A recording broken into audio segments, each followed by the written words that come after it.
Hello, my dear students. Good morning. It's a great time to have you on my channel today. We have grammar course number 1 and we have unit 50. We are still dealing with questions, how to make questions. Before I begin, I'd like to give you two pieces of advice of my usual advice. The first one is related to your health. Try, my dear students, try to stay at home. Don't go away. Don't go out unless you have a necessity. Unless there is a necessity. Don't go away. Don't go out. Don't mix with other people. Try to keep away. Keep your social distance. Don't touch other people. Don't mix with them. Don't hug them or draw near them. This is my first advice. My second advice is related to your academic affairs. You should, of course, study right from the beginning. Make the best use of your time. Make the best use of your time by studying, by reading your lessons and doing your exercising and of course giving your homeworks in time. When you give your homework, please write your full name on the file and make sure that your file can open. Sometimes some students may send me files which do not open. They make trouble, they make problem, and they waste time. So try to make sure and answer the questions fully in a full way. Yes. Don't give short answers when I need full answers. As we have said, today we have Unit 50. We have questions 2. Yeah, do you know where? He asked me where. So we have here a complex questions, complicated. 2 questions in one. Do you know where? So the first one remains question. The second one becomes a statement. Let's show you. We have, do you know where? I don't know why. Could you tell me what? Etc. We say, for example, where has Tom gone? Do you know where has Tom gone? Wrong. You should, change the word order of the second question into statement. A statement like order. Do you know where Tom has gone? Not do you know where has Tom gone? You cannot have 2 questions at the same time. And now, when the question where has Tom gone is part of a longer sentence, do you know? I don't know. Can you tell me? Etc. The word order changes. We say, for example, what time is it? But do you know what time it is? Not is it.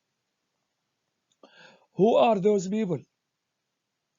I don't know who those people are. Where can I find Linda? Can you tell me where I can find Linda? Not where can I. How much will it cost? Do you know how, or do you have any idea how much it will cost? Be careful with the do, does, and did questions. We say, for example, what time does the film begin? But in a longer sentence, we change the second question into a statement like order. Do you know what time the film begins? Not the film or does the film begin? Not does the film begin. What do you mean? Mm, Please explain me what you mean, not what do you mean. Why did she leave early? I wonder. I don't know. I want to know why she left early. Use if or or whether where there is no order question or word what and so on. Uh, did anybody see you? But do you know if anybody or if somebody saw you? Or do you know whether somebody saw you? He asked me where. He asked me, and you have here indirect question. This question is indirect, and it becomes like a statement, not like interrogative or a question. The same changes in word order happen in reported questions, reported or indirect questions. Compare. The police officer said to us, "Where are you going?" An indirect question or speech, we say, the police officer asked us where we were going, and we omit the question. It's not direct. So don't use a question mark. Uh, Claire said, "What time do the banks close?"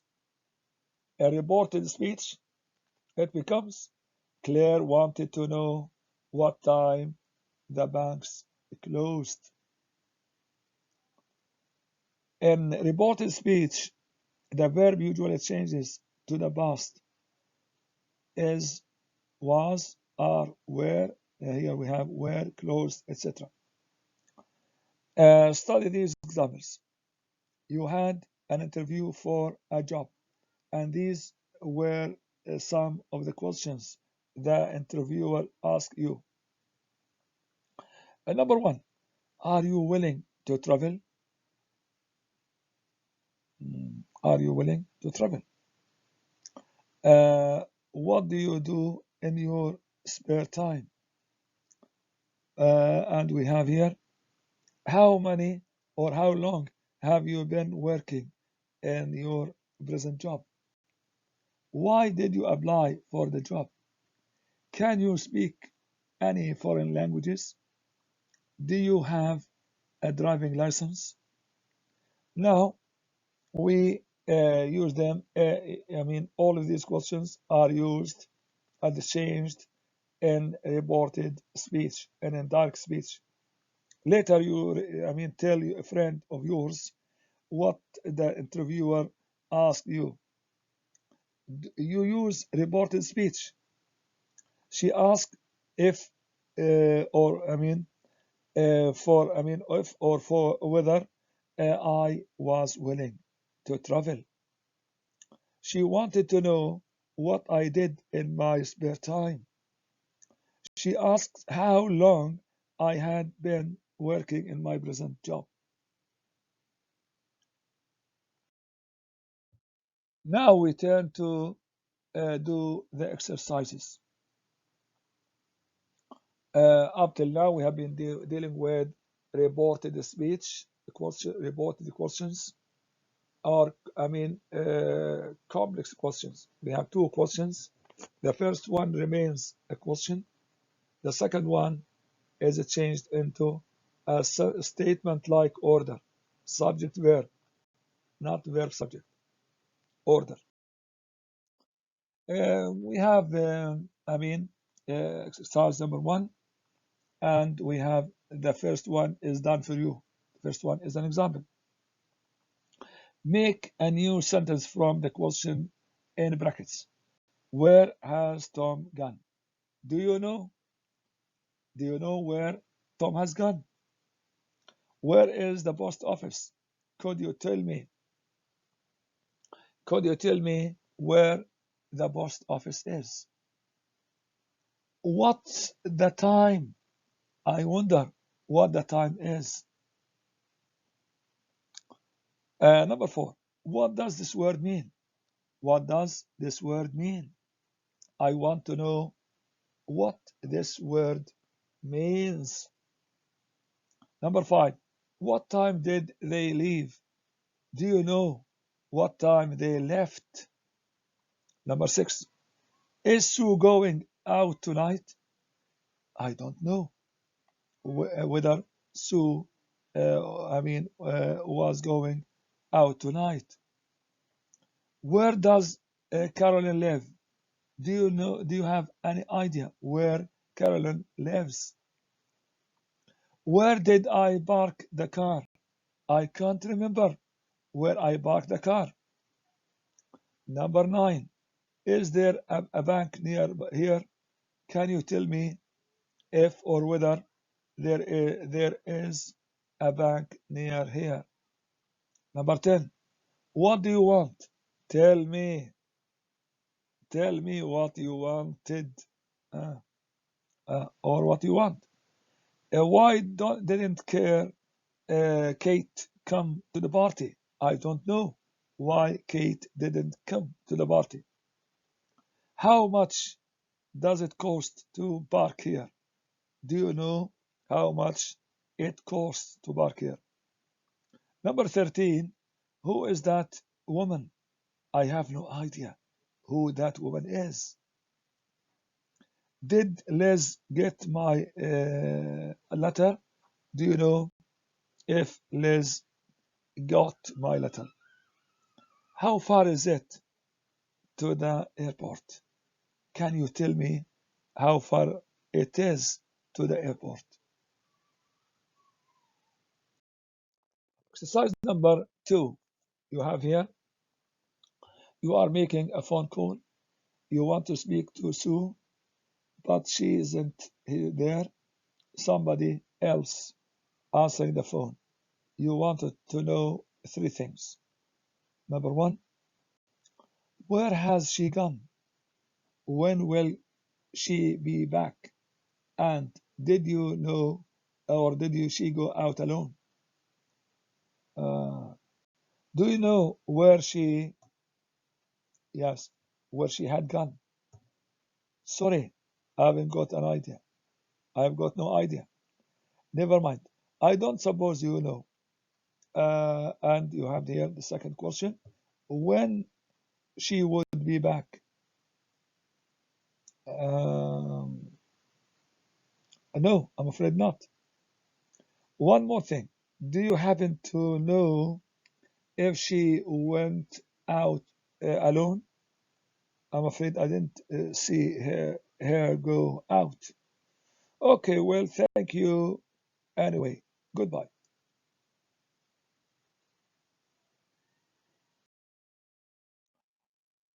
Now we turn to exercise number 3.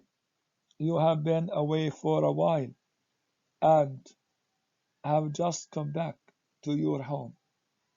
You come back to your hometown. You meet Tony. Um, yes, a friend of yours. He asked you a lot of questions. How are you? Hmm. Where have you been? How long have you been away back? What are you doing now? Hmm. Why did you come back? Where are you living? Are you glad to be back? Do you have any plans to go away again? Can you lend me some money? Hmm. The last question is very dangerous. Now, you tell another friend what Tony asked you. Use reported speech. He asked me how I was. He asked me where I had been. He asked me how long I had been back. Uh, Tony asked me, what I mean, what my plans, what I was doing then. He asked me why I had come back or I came back. He asked me where I was living. He asked me if I was glad to be back. He asked me if I had any plans to go away again. Finally, he asked me if I could lend him some money. This is, the question. This is, very important.